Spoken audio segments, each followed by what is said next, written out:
సదాశివసమారంభాం శంకరాచార్యమధ్యమాం అస్మదాచార్యపర్యంతం వందే గురుపరంపరాం. హరి ఓం. శ్రీ గురుభ్యో నమః. హరి ఓం. పార్థాయ ప్రతిబోధితాం భగవతా నారాయణేన స్వయం వ్యాసేన గ్రథితాం పురాణమునినాం మధ్యే మహాభారతం అద్వైతామృతవర్షిణీం భగవతీం అష్టాదశాధ్యాయినీం అంబ త్వామనుసందధామి భగవద్గీతే భవద్వేషిణీ. యం బ్రహ్మా వరుణేంద్ర రుద్రమరుతస్తున్వంతి దివ్యైస్తవైః వేదైః సాంగపదక్రమోపనిషదైః గాయంతి యం సామగాః. ధ్యానావస్థితతద్గతేన మనసా పశ్యంతి యం యోగినః యస్యాంతం న విదుః సురాసురగణా దేవాయ తస్మై నమః. ఓం శ్రీకృష్ణ పరబ్రహ్మణే నమః. స్మరవారం వారం కార్యక్రమంలో శ్రీమద్ భగవద్గీత జ్ఞాన యజ్ఞంలోని 71వ రోజు అధ్యయనానికి మీ అందరికీ స్వాగతం. గడిచిన తరగతిలో 3 శ్లోకాలు, మొదటి 3 శ్లోకాలు ఉపోద్ఘాత శ్లోకాలుగా మనం చూసాం. ఇప్పుడు 4 నుంచి 12 వరకు ఈశ్వర స్వరూప శ్లోకాలు. ఇది చాలా ముఖ్యమైనటువంటి భాగం. ఆ మాటకు వస్తే మొత్తం భగవద్గీతలోనే ఇది చాలా ముఖ్యమైనటువంటి భాగం. ఎందుకంటే వీటిలో ఈశ్వర స్వరూప వర్ణన వస్తుంది. ఇక్కడ ఒక విషయాన్ని మనం గుర్తుపెట్టుకోవాలి. భగవద్గీత బోధ ఉపనిషత్తులను ఆధారంగా చేసుకుని చేయబడింది. కృష్ణ పరమాత్మ తన సొంత భావాన్ని ఇసువంత కూడా ఇక్కడ కలపలేదు. వాటి యొక్క సారాన్ని మాత్రమే మనకు అందించాడు ఆయన. అందువల్ల ఇటువంటి శ్లోకాలను అర్థం చేసుకోవాలి అంటే ఉపనిషత్తులు చేసినటువంటి బోధను మనం గుర్తు తెచ్చుకోవాలి. ఉపనిషత్తులు ఇచ్చినటువంటి ఈశ్వర నిర్వచనం ఏమిటి అంటే, అన్ని ఉపనిషత్తులు భగవంతుణ్ణి జగత్ కారణంగా అభివర్ణిస్తాయి. అంటే భగవంతుడు సృష్టికర్త. ఈ సృష్టి గురించి మాట్లాడగానే ఏ విషయాన్ని సృష్టించాలన్నా, అంటే దేనిని తయారు చేయాలన్నా కూడా దానికి 2 కారణాలు ఉంటాయి. అవి నిమిత్త కారణము, ఉపాదాన కారణం. ఉపాదాన కారణం అంటే ఏదైనా ఒక వస్తువుని తయారు చెయ్యాలి అంటే దానికి ముడి సరుకు కావాలి. కుండకు ముడి సరుకు మట్టి, ఆభరణానికి ముడి సరుకు బంగారం. ఈ ముడి సరుకుని ఉపాదాన కారణం అని అంటారు. దీన్ని మెటీరియల్ కాజ్ అని ఇంగ్లీష్లో చెప్పచ్చు. దాన్నే మనం మెటీరియల్ అని అందాం. నిమిత్త కారణం అంటే ఒక వస్తువుని తయారు చేయాలి అంటే దానికి తెలివితేటలు ఉన్న ఒక వ్యక్తి కావాలి. ఆ వస్తువుని తయారు చేసే తెలివితేటలు ఉన్నటువంటి ఒక వ్యక్తి కావాలి. మట్టి దానంతటా అది కొండేమీ అయిపోదు కదా. అలాగే బంగారం కూడా దానంతటా అదే ఆభరణం అయిపోదు. దాన్ని ఒక ఆకారంలో తీర్చిదిద్దే వ్యక్తి ఒకడు కావాలి. అతన్ని నిమిత్త కారణం అని అంటారు. కుండకు కుమ్మరి నిమిత్త కారణం, ఆభరణానికి కంసాలి నిమిత్త కారణం. దీన్ని ఇంటెలిజెంట్ కాజ్ అని అంటారు. దాన్నే మనం మేకర్ అని అందాం. ఇప్పుడు ఒక వస్తువుని సృష్టించడానికి, తయారు చేయడానికి అంటే ఉపాదాన కారణం వేరు, నిమిత్త కారణం వేరు. జగత్తును సృష్టించడానికి వచ్చేసరికి ఉపనిషత్తులు భగవంతుడు సృష్టికర్త అని అంటున్నాయి. అంతేకాదు సృష్టికి ముందు భగవంతుడు ఒక్కడే ఉన్నాడు అని కూడా చెప్తాయి. దేశం, కాలం సృష్టితో పాటు వచ్చాయి. అందువల్ల సృష్టికి ముందు భగవంతుడు మాత్రమే ఉన్నాడు. సృష్టికి ముందు భగవంతుడు మాత్రమే ఉంటే ఆయన ఇప్పుడు నిమిత్త కారణమా, ఉపాదాన కారణమా? నిమిత్త కారణం అని అందామా అంటే, మరి ఈ సృష్టిని చెయ్యడానికి కావలసినటువంటి మెటీరియల్ అంటే ఉపాదాన కారణం ఎక్కడి నుంచి వచ్చింది? పోనీ ఉపాదాన కారణం అందామంటే, నిమిత్త కారణం చేసిన వాళ్ళెవరు? భగవంతుడు ఒక్కడే ఉన్నాడు కాబట్టి ఆయనే అటు నిమిత్త కారణము, ఇటు ఉపాదాన కారణం కూడా అంటున్నాయి ఉపనిషత్తులు. నిమిత్త కారణంగా ఒక జగత్తును సృష్టించాడు, అలాగే ఉపాదాన కారణంగా తానే జగత్తు అయ్యాడు.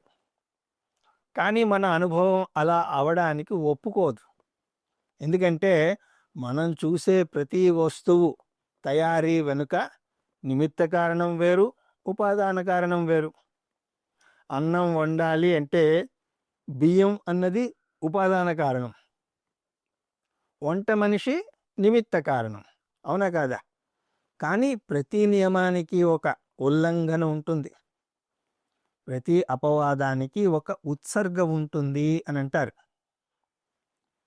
అదే యథోర్ణనాభి సృజతే గృహ్ణతే చ అని ముండకోపనిషత్ అంటుంది. సాలెపురుగు అన్నది ఈ నియమానికి ఉల్లంఘన. సాలెపురుగు తనలోంచి ముడి సరుకును తీసుకుని తనే అద్భుతంగా సాలెగూడును కట్టుకుంటుంది. అభిన్న నిమిత్త ఉపాదాన కారణం అంటే ఇదే. అభిన్నం అంటే నిమిత్త కారణము, ఉపాదాన కారణము భిన్నంగా లేవు. ఉదాహరణకు సాలెపురుగు. అలాగా భగవంతుడే నిమిత్త కారణము, ఉపాదాన కారణం కూడా. Dayananda Swamiji maker and material rolled into one అని అంటారు. ఈ అభిన్న నిమిత్త ఉపాదాన కారణాన్ని మన పురాణాలు అర్ధనారీశ్వరుడిగా అభివర్ణిస్తాయి. ఉపనిషత్తులు నిమిత్త కారణము, ఉపాదాన కారణము అని అంటాయి. కృష్ణ పరమాత్మ వాటినే పరాప్రకృతి, అపరాప్రకృతి అని అంటున్నాడు. పరాప్రకృతి అంటే అది ఉన్నత స్థానం, అపరాప్రకృతి అంటే లౌకిక స్థానం. ఈ పరాప్రకృతికి అపరాప్రకృతికి మధ్య కొన్ని పోలికలు ఉన్నాయి, కొన్ని వ్యత్యాసాలు కూడా ఉన్నాయి. పోలికల విషయంకి వచ్చేసరికి ఆ సిమిలారిటీస్ ఏమిటి అన్నప్పుడు, పరాప్రకృతి అపరాప్రకృతి రెండు కూడా అనాది నిత్యం. రెండింటినీ సృష్టించలేము, నాశనము చేయలేము. సైన్స్ పరంగా కూడా పదార్థాన్ని సృష్టించలేము, నాశనం కూడా చేయలేము అని మనం నేర్చుకున్నాం కదా. పరాప్రకృతి అపరాప్రకృతిల మధ్య చాలా వ్యత్యాసాలు కూడా ఉన్నాయి. కానీ ఇప్పుడు మనం ఒక 4 మనకు పనికి వచ్చే 4 వ్యత్యాసాలను మనం ఇక్కడ తీసుకుందాం. అవి ఏమిటి అన్నప్పుడు, పరాప్రకృతి అపరాప్రకృతి వీటిని గనక చూస్తే, 1 చేతనత్వం పరాప్రకృతి, అచేతనత్వం అపరాప్రకృతి. నిర్గుణత్వం అన్నది పరాప్రకృతి, సగుణత్వం అన్నది అపరాప్రకృతి. అలాగే నిర్వికారతత్వం పరాప్రకృతి అయితే సవికారతత్వం అపరాప్రకృతి.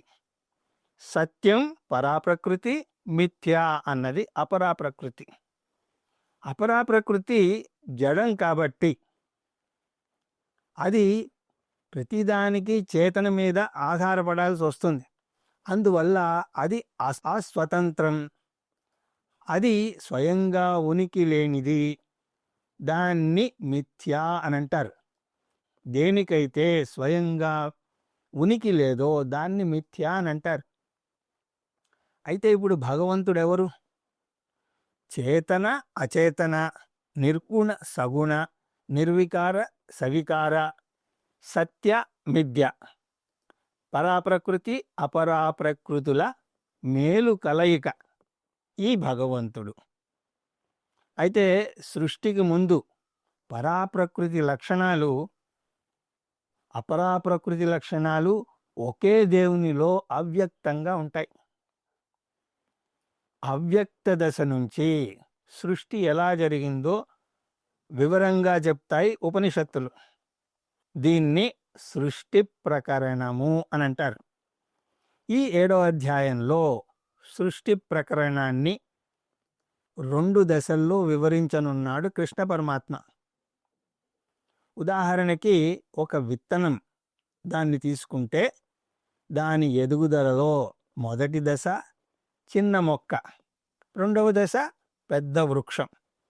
కృష్ణ పరమాత్మ ఈ వర్ణన సాంఖ్య దర్శనాన్ని ఆధారంగా చేసుకుని చెప్తున్నాడు. ఈ సాంఖ్య దర్శనాన్ని దర్శించినటువంటి ఋషి కపిల ముని.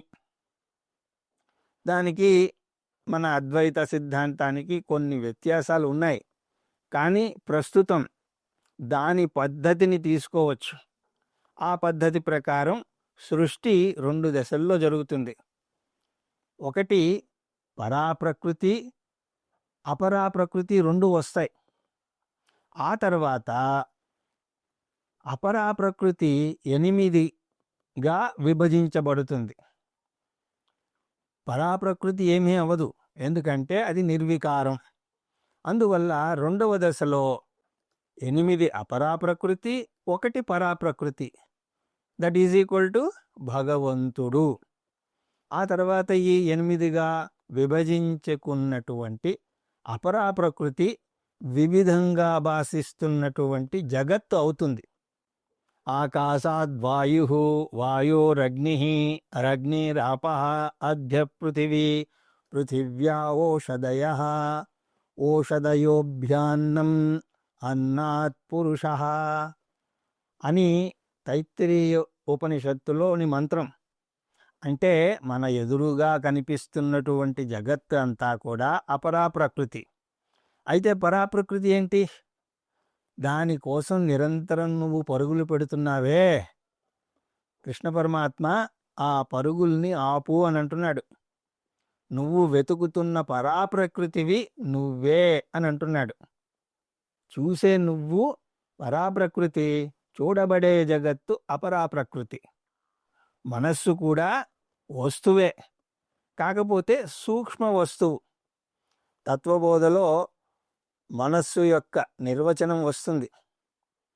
అపంచీకృత సూక్ష్మ మహాభూతైకృతం సత్కర్మజన్యం సుఖ దుఃఖాది భోగ సాధనం పంచ జ్ఞానేంద్రియాణి పంచ కర్మేంద్రియాణి పంచ ప్రాణాదయో మనశ్చేకం బుద్ధిశ్చేకా ఏవం సప్తకళా దశభిః సహ యత్తిష్టతి తత్సూక్ష్మ శరీరం అంటూ తత్వబోధలో వస్తుంది. ఆ విధంగా మనస్సు కూడా అపరాప్రకృతి నుంచి వచ్చినదే. ఇప్పుడు 4వ శ్లోకాన్ని చూద్దాం. భూమిరాపో నలో వాయుః ఖమ్మనో బుద్ధిరేవ చ అహంకార ఇదీయం మే భిన్నా ప్రకృతిరష్టదా. ఈ శ్లోకంలో 2వ దశను వివరిస్తున్నాడు కృష్ణ పరమాత్మ. అంటే 8గా విభజించుకున్నటువంటి అపరాప్రకృతిని గురించి చెప్తున్నాడు. పంచభూతాల సృష్టి గురించి ముందు చెప్తున్నాడు.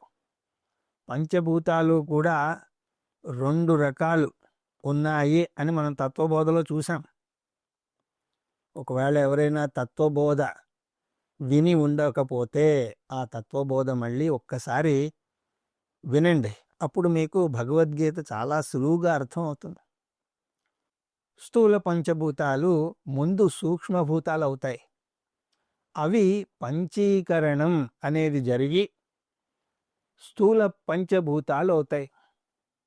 ఈ శ్లోకంలో ఆ 2వ దశ గురించి వివరిస్తున్నాడు. కాబట్టి పంచభూతాలు అంటే సూక్ష్మభూతాలను తీసుకోవాలి. భూమి రాపో నలో వాయు ఖం అంటే భూమి, నీరు, అగ్ని, వాయువు, ఆకాశం. అనే సూక్ష్మ పంచభూతాలు వచ్చాయి. ఆ తర్వాత మనోబుద్ధిరేవచ అహంకార, ఇవి మనస్సు, బుద్ధి, అహంకారం అనేటువంటివి ఇవి కూడా వచ్చాయి. ముందే చూసినట్టుగా ఇవి సాంఖ్య దర్శనంలో వస్తాయి. మనస్సు, బుద్ధి, అహంకారం అనే పదాలు సాంఖ్య దర్శనంలో చాలా సాంకేతిక పదాలు. మనకు తెలిసినటువంటి మామూలు అర్థాలు కావు వీటికి. వాటిని శంకరాచార్యుల వారు అవ్యక్తం, మహత్, అహంకారం అని అంటారు. ఈ దశలో 14 లోకాలు ఇంకా సృష్టింపబడలేదు. మన శరీరం సృష్టింపబడలేదు. భిన్న అష్టదా ప్రకృతి, 8గా విభజింపబడినటువంటి ఈ ప్రకృతిని అపరా ప్రకృతి అని అంటారు. కృష్ణ పరమాత్మ రాబోయే శ్లోకంలో పరాప్రకృతిని పరిచయం చేయబోతున్నాడు. ఏమిటది అంటే, అపరేయమితస్త్వన్యాం ప్రకృతిం విద్ధి మే పరాం జీవభూతాం మహాబాహో యేదం ధార్యతే జగత్. యం అపరా, ఇంతకు ముందు చెప్పిన శ్లోకంలో 8 అపరా ప్రకృతి అంటే తక్కువ స్థాయికి చెందినవి. పదార్థము, శక్తి రెండు కూడా తక్కువ స్థాయికి చెందినవే. ఎందుకంటే అవి అచేతనత్వానికి చెందినవి. శాస్త్రం చైతన్యాన్ని పరాప్రకృతి అని అంటుంది. ఎందుకంటే చైతన్యం అంటే పదార్థం కాదు, శక్తి కాదు. వీటిని ఒకదాని నుంచి ఇంకొకటిగా మార్చవచ్చు. సవికారం అన్నది అనాత్మకే ఉంటుంది. చైతన్యం నిర్వికారం. చైతన్యం పదార్థము కాదు, శక్తి కాదు అంటే మరేమిటి? చైతన్యం అంటే చైతన్యమే. అంటే చైతన్యతత్వం. మే పరాం ప్రకృతిం విద్ధి, నా ఉన్నత స్వభావం గురించి తెలుసుకో. అది విజ్ఞాన శాస్త్రానికి అందదు. విద్ధి అంటే తెలుసుకో. అపరా ప్రకృతి ఈ సృష్టిలో ఉన్నట్టే పరాప్రకృతి కూడా ఈ సృష్టిలోనే ఉన్నది. అయితే పరాప్రకృతి ఎక్కడ ఉన్నది అంటే, ఇందాక చూసినటువంటి సూత్రం ప్రకారం మార్పు ఉన్నది ఏదైనా సరే అది అపరాప్రకృతి కిందకే వస్తుంది. ముందు మనం ఎదురుగుండా ఉన్నటువంటి జగత్తును చూస్తే అది మార్పులకు లోనవుతోంది. అందువల్ల జగత్తు అపరాప్రకృతి. జగత్తును కాదంటే మిగిలింది ఎవరు? నేనే. నేను అంటే ఏమిటి? శరీరం, ఇంద్రియాలు, మనస్సు ఉన్నటువంటి కార్యకారణ సంఘాతం. శరీరం పరాప్రకృతి కాదు. శరీరానికి షడ్వికారాలున్నాయి. అలాగే ఇంద్రియాలు పరాప్రకృతి కాదు.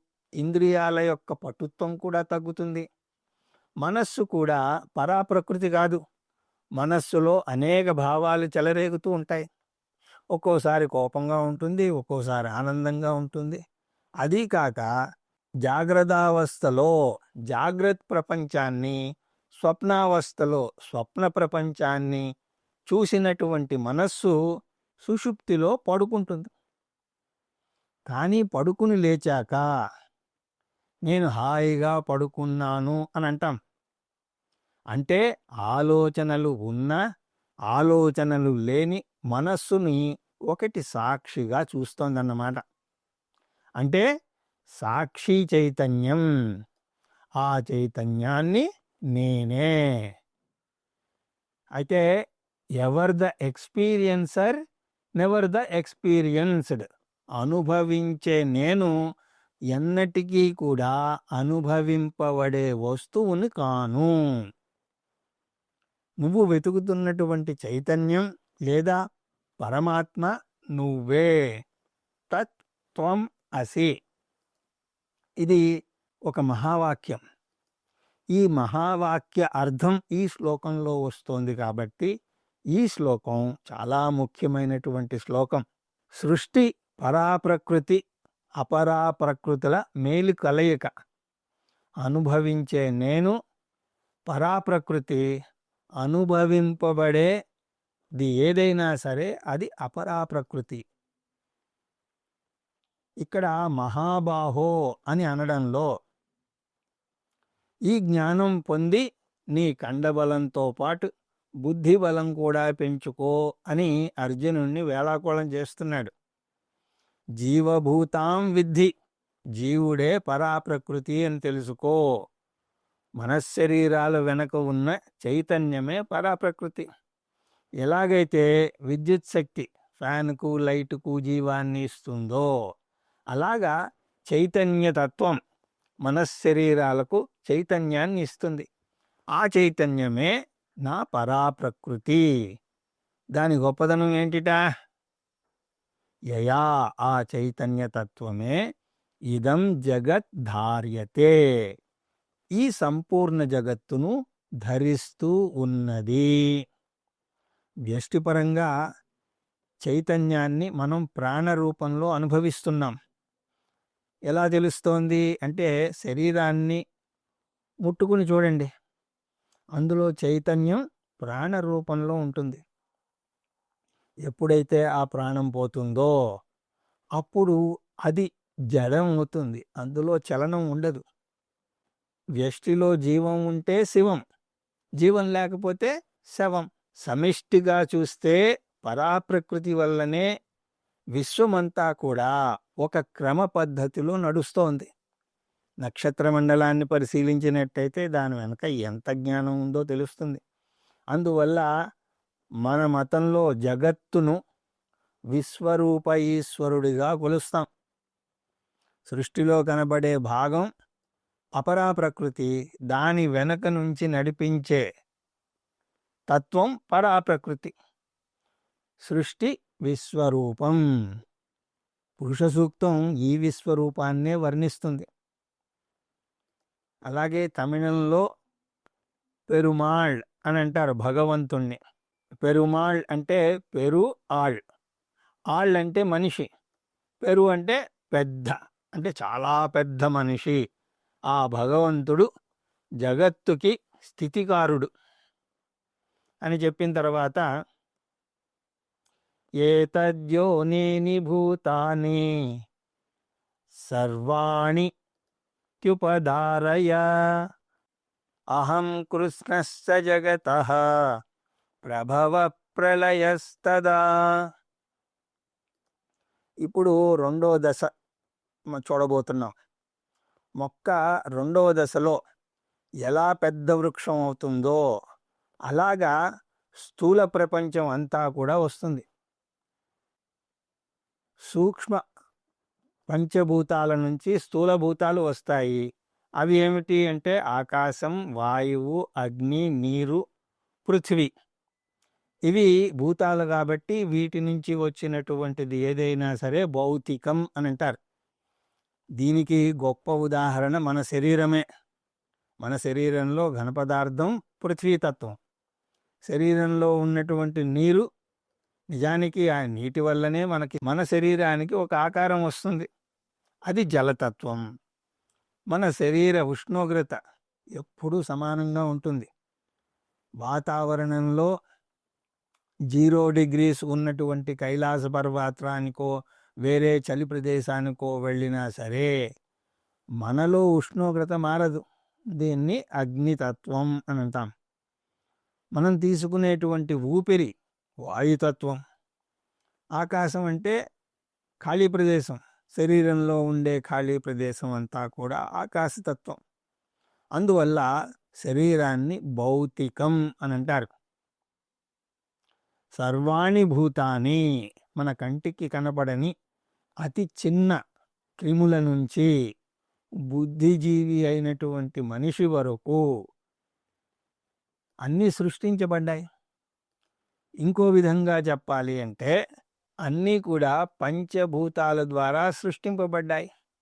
ఇంకో విధంగా చెప్పాలి అంటే భౌతిక ప్రపంచం వచ్చింది. ఎలాగా? ఏతద్యోనిని, నా నుంచే వచ్చింది. ఏతత్ అంటే పరాప్రకృతి అపరాప్రకృతుల సమ్మేళనం. యోని అంటే మూలం, అంటే పరా అపరా ప్రకృతుల సమ్మేళనం ఈ జగత్ కారణం. ఈ పరా అపరా ప్రకృతుల సమ్మేళనాన్ని భగవంతుడు అని అంటారు. అందువల్ల భగవంతుడే జగత్తు అయ్యాడు. ఇక్కడ భక్తిలో 3వ దశను పరిచయం చేస్తున్నాడు కృష్ణ పరమాత్మ. భక్తిని 3 దశలుగా వర్ణిస్తారు. అవి ఏమిటి అంటే ఏకరూప భక్తి, అనేక రూప భక్తి, అరూప భక్తి. ఏకరూప అన్నది ప్రారంభ దశలో మనిషికి దైవం మీద భక్తి శ్రద్ధలు ఏర్పడడానికి ఒక రూపం చూపిస్తారు.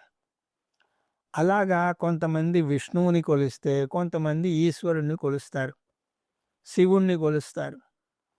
విష్ణుమూర్తి అనంతశయుడు, పాలకడిలో నిద్రిస్తూ ఉంటాడు. ఇలాంటి వర్ణనలేవో వస్తాయి. అలాగే శివుడు కైలాసంలో ఉంటాడు అని అంటారు. అయితే ఈ ఏకరూప భక్తి వల్ల చిన్న ప్రమాదం కూడా లేకపోలేదు. ఒక దేవుణ్ణి గాఢంగా నమ్మిన వారు ఇంకొక దేవుణ్ణి నమ్మరు. అంతేకాదు, ఈ దశలో దేవుడు ఎక్కడో కూర్చుని మనలను మట్టి ముద్దలుగా చేసి ఈ లోకంలోకి విసిరేస్తున్నాడు అని అనుకుంటారు. ఇక అనేక రూపభక్తి. అనేక రూపభక్తి అంటే అనేక మంది దేవతల్ని కొలవడం కాదు. భక్తికి ఇది పరాకాష్ట. అది జగత్తునంతటిలో కూడా భగవంతుణ్ణి చూస్తాడు. చెట్టులోనూ, పుట్టులోనూ, జంతువుల్లోనూ అన్నింటిలో కూడా భగవంతుణ్ణి చూస్తాడు. మనకు విశ్వరూప సందర్శన యోగం ఉన్నది. అందులో విష్ణుమూర్తికి సూర్యచంద్రులు కళ్ళు అని అంటారు. అది అనేక రూప భక్తికి నిదర్శనం. ఆ తర్వాత పరాభక్తి. భగవంతుడు నిర్వికారుడు, నిర్గుణ బ్రహ్మ అని తెలుసుకోవడం. అంటే ఏకరూప భక్తి నుంచి అనేక రూప భక్తికి వచ్చి అక్కడే ఆగిపోకుండా అరూప భక్తికి ఎదగాలి. అందరూ అరూప భక్తి స్థాయికి త్వరగా చేరుకోలేరు. అందువల్లనే ముందే పరాభక్తి గురించి చెప్పరు మన శాస్త్రం. ఇక్కడ కృష్ణ పరమాత్మ పరాభక్తి గురించి చెప్తున్నాడు. సర్వాణి ఇతి ఉపధారయ, ప్రతిదీ కూడా నా వ్యక్త రూపంగా తెలుసుకుని జీర్ణించుకో. ఉపధారయ అంటే నేర్చుకున్న దాన్ని జీర్ణించుకోవడం. భగవంతుడు సృష్టికారకుడే కాదు, ప్రళయకారకుడు కూడా. అవ్యక్తాదీని భూతాని వ్యక్తమధ్యాని భారత, అవ్యక్త నిధనాన్యేవ తత్ర కా పరివేదన అంటూ మనం 2వ అధ్యాయంలో చూసాం. ప్రతిదీ అవ్యక్తం నుంచి వ్యక్తంలోకి వస్తుంది, మళ్ళీ వ్యక్తంలోంచి అవ్యక్తంలోకి వెళ్ళిపోతుంది. అంటే భగవంతుడు సృష్టి స్థితి లయకారకుడు. సృష్టి ఎప్పుడు మొదలైంది అంటే, సృష్టి గనక ఒక సరళ రేఖలాగా సాగితే దానికి మొదటి భాగం మొదటి సృష్టి అని అనవచ్చు. కానీ సృష్టిని వృత్తాకారంతో పోలుస్తారు. వృత్తానికి తుది మొదలు అన్నది ఉండదు. అలాగా సృష్టి జరుగుతూనే ఉంటుంది. మనం పునరపి జననం పునరపి మరణం అనే వృత్తంలో పడి కొట్టుమిట్టాడుతూనే ఉంటాం. అలా కాకుండా, అలా తిరగకుండా ఉండాలి అంటే ఆ వృత్తం నుంచి బయటపడాలి. అలా బయటపడడాన్నే మోక్షం అని అంటారు. రంగుల రత్నం చూడ్డానికి బాగానే ఉంటుంది, ఉత్సాహంగా ఎక్కుతాం కూడా, కాసేపు సరదాగానే ఉంటుంది. కానీ అది అలా ఆగకుండా తిరుగుతూనే ఉంటే అప్పుడు ఆనందం కాస్త దుఃఖంగా మారుతుంది. దాన్ని ఆపే మనిషే లేడు అని అన్నారనుకోండి, అక్కడి నుంచి దూకడం తప్ప వేరే మార్గం లేదు. అహం కృష్ణస్య జగతః ప్రభవః ప్రళయంస్తదా, ఈ జగత్తు యొక్క ప్రభవము ప్రళయము కూడా నా వల్లే జరుగుతున్నాయి. ప్రభవము అంటే పుట్టడం, అంటే సృష్టి. ప్రళయకారుణ్ణి కూడా నేనే అంటున్నాడు కృష్ణ పరమాత్మ. శాస్త్రం దీనికి మన స్వప్న దృష్టాంతాన్ని ఇస్తుంది. మన స్వప్న ప్రపంచాన్ని మనమే సృష్టిస్తాం. ఒక స్వప్నకాలం పరిమితి కేవలం 1.5 నిమిషాలు మాత్రమే అని అంటారు. అంటే 90 సెకండ్లు మాత్రమే. కానీ అందులో మన కాలం, మన ప్రదేశం వేరుగా ఉంటాయి. ఆ 1.5 నిమిషంలోనే మనం పెళ్లి చేసుకుని పిల్లల్ని కానీ మనవల్ని కూడా కనేస్తాం. దూర తీరాలకు వెళ్ళొస్తాం. కానీ ఆ స్వప్నం నుంచి మనం లేస్తే ఏమవుతుంది? అది మనలోనే లయమైపోతుంది. అంటే మన స్వప్న ప్రపంచానికి మనమే సృష్టికర్త, స్థితి లయకారకులం. అలాగే ఈ జాగ్రత్త ప్రపంచానికి భగవంతుడే సృష్టి స్థితి లయకారకుడు అని చెప్పిన తర్వాత మత్తః పరతరం నాన్యాత్ కించిదస్తి ధనంజయ మయి సర్వమిదం ప్రోతం సూత్రే మణిగణా ఇవ. మామూలుగా సృష్టిని మనం పరిశీలిస్తే ఒక సూత్రాన్ని గమనిస్తాం. ఏమిటది? ప్రతి కార్యానికి ఒక కారణం ఉంటుంది అని మనకు తెలుసు. ఉదాహరణకు కుండ అనే కార్యానికి మట్టి అనే కారణం ఉన్నది. మన జన్మనే తీసుకుంటే మనం కార్యం, మన తల్లిదండ్రులు కారణం. కానీ ఆ కారణం మూల కారణం కాదు. కొద్దిగా వెనక్కి వెళితే మన తల్లిదండ్రులకు కారణం వాళ్ళ తల్లిదండ్రులు, వారి తల్లిదండ్రులకు వారి తల్లిదండ్రులు, అలాగా వంశవృక్షాన్ని వెతుక్కుంటూ పోవాలి. అలా ప్రతి కారణానికి ఇంకో కారణం ఉంటే జగత్కారణమైనటువంటి భగవానుని సృష్టికి ఎవరు కారణం? భగవానుడే చెప్తున్నాడు, నాకు కారణం ఎవ్వరూ లేరు, నేను కారణం లేని కారణాన్ని. అందువల్లనే పరాప్రకృతి అనాది అని, అపరాప్రకృతి కూడా అనాది అని చూసాం. అనాది అంటే ఆది లేనిది. ఈ రెండింటి యొక్క సమ్మేళనమే భగవంతుడు అని కూడా చూసాం కదా. అలాగే భక్తుల పాటల్లో తమిళంలో ఒక అద్భుతమైనటువంటి పాట ఉన్నది. ఆ పాట అర్థం ఏమిటి అంటే, ఓ శివా, నువ్వు జీవితంలో ఎన్ని కష్టాలు పడ్డావు. నీకు తల్లిదండ్రులు ఉండి ఉంటే నువ్వు ఇన్ని కష్టాలు పడేవాడివి కాదు కదా. వాళ్ళు నిన్ను అక్కున చేర్చుకునేవారు అని అంటాడు. భగవంతుని మీద భక్తిలో ఇదొక కోణం. ఇందులో మనకు పనికి వచ్చే అంశం ఏమిటి అంటే, ఆయన కారణం లేని కారణం. ఆయనకు తల్లిదండ్రులు లేరు. మత్తః అన్యత్ కించిత్ న అస్తి పరతరం. నాకంటే పరమ కారణమైనది ఏదీ లేదు. నేనే మూల కారణాన్ని, నాకు ఇంకొక మూల కారణం లేదు. రెండో పాదంలో ఒక ముఖ్యమైనటువంటి సూత్రాన్ని చెప్తున్నాడు కృష్ణ పరమాత్మ. ఇవన్నీ కూడా అద్భుతమైనటువంటి వేదాంత సిద్ధాంతాలండి. దాన్ని చూసే ముందు ఒక చిన్న ఉదాహరణ చూడాలి. ఉపాదాన కారణం అంటే ఆ వస్తువు అంతటా ఉంటుంది. కుండకు ఉపాదాన కారణం మట్టి. కుండలో మట్టి ఎక్కడున్నదండి? అంతటా ఉన్నది. మట్టి లేకుండా కుండ ఉంటుందా? నిజానికి మనం మట్టి కుండ అంటున్నాం, కానీ కుండగా కనబడుతున్నటువంటి మట్టి అని అనాలి. అలాగే ఆభరణం, బంగారం లేకుండా ఆభరణం ఉంటుందా? ఒకవేళ ఉంటుంది అని ఎవరైనా అంటే, అయితే బంగారాన్ని నాకు ఇచ్చి ఆభరణం నువ్వు తీసుకో అని అంటాం. అది సాధ్యమా? కాదే. అదేవిధంగా భగవంతుడు జగత్తుకు ఉపాదాన కారణం అయితే ఆయన ఇప్పుడు జగత్తులో ఎక్కడుంటాడు? జగత్తు అంతటా ఉంటాడు. ఆయన జగత్తులో అధిష్టాన దేవతగా, అంతర్యామిగా ఉంటాడు. ఇక్కడ కృష్ణ పరమాత్మే ఒక ఉదాహరణ ఇస్తున్నాడు. సూత్రే మణిగణ ఇవ. ఒక ముత్యాల మాలను కనుక తీసుకుంటే ఆ ముత్యాలన్నింటినీ కలుపుతూ ఒక దారం ఉంటుంది. దాన్ని సూత్రము అని అంటారు.